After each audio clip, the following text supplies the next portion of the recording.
ద్వారా కూడా దేవుణ్ణి ప్రార్థించాలి అని ఇక్కడ చెప్పడం జరుగుతుంది.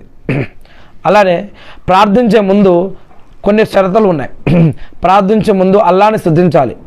అల్లా, సుబహాన్ అల్లా, అల్హమ్దులిల్లా, అల్లాహు అక్బర్ అని అనడం కానీ, అల్లాకి మంచి మంచి పేర్లు ఉన్నాయి ఖురాన్లో, వాటి ద్వారా ఆయన స్తుతించడం కానీ, ఆయన్ని పిలవడం కానీ, ఆయన గుర్తు చేసుకోవడం కానీ, ఆయన అడగడం కానీ, ఇలాంటివన్నీ కూడా.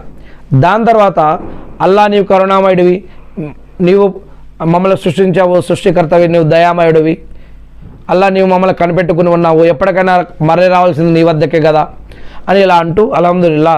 దాని తర్వాత దరూద్ కూడా చదవాలి. దరూద్ అంటే ఏమిటంటే ప్రవక్త మీద పంపించేటటువంటి దీవెన.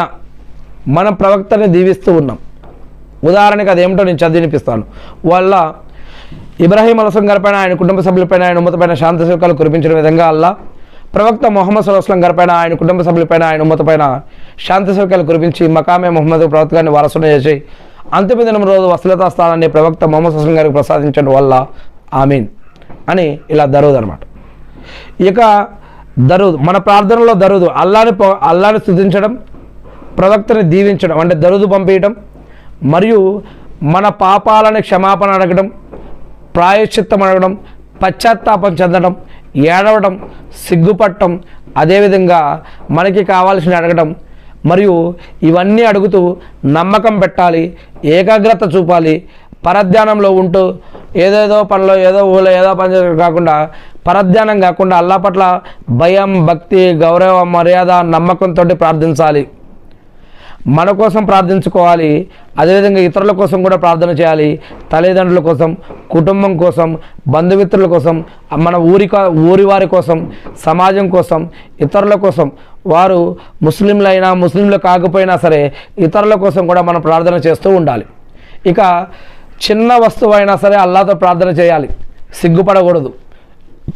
ఎందుకంటే ప్రవక్త ముహమ్మద్ సల్లల్లాహు అలైహి వసల్లం గారు తన యొక్క కాలు చెప్పు తెగిపోయినా కూడా అల్లానే సహాయం అడిగేది. అందుకే చిన్న వస్తువైనా సరే సిగ్గుపడకుండా అల్లాని ప్రార్థించాలి, అల్లాని అడగాలి. ఇక చివరిలో ఏదైనా మనం ప్రార్థన చేస్తే చివరిలో ఆమీన్ అనాలి. ఆమీన్ అంటే అల్లా దీనిని స్వీకరించు అనే దీని యొక్క అర్థం. ఆమీన్ అంటే స్వీకరించు లేదా స్వీకరించబడుగాక, లేదా అల్లా మా యొక్క ప్రార్థన స్వీకరించండి అని దాని యొక్క అర్థం. అందుకే చివరిలో ప్రార్థన అంతా అయిపోయినాక ఆమీన్ అని కూడా చెప్పడం మంచిది. ఇంకా చివరిలో దరూద్ చదివితే ఇంకా మంచిది. చివరిలో అల్లా స్తోత్రం ఇంకోసారి చేస్తే కూడా ఇంకా మంచిదే. ఇకపోతే తౌబా అంటే ఏమిటంటే మన యొక్క ప్రార్థనలో తౌబా అనేది ఉండాలి. తౌబా అంటే పశ్చాత్తాపం, క్షమాపణ, మారు మనసు,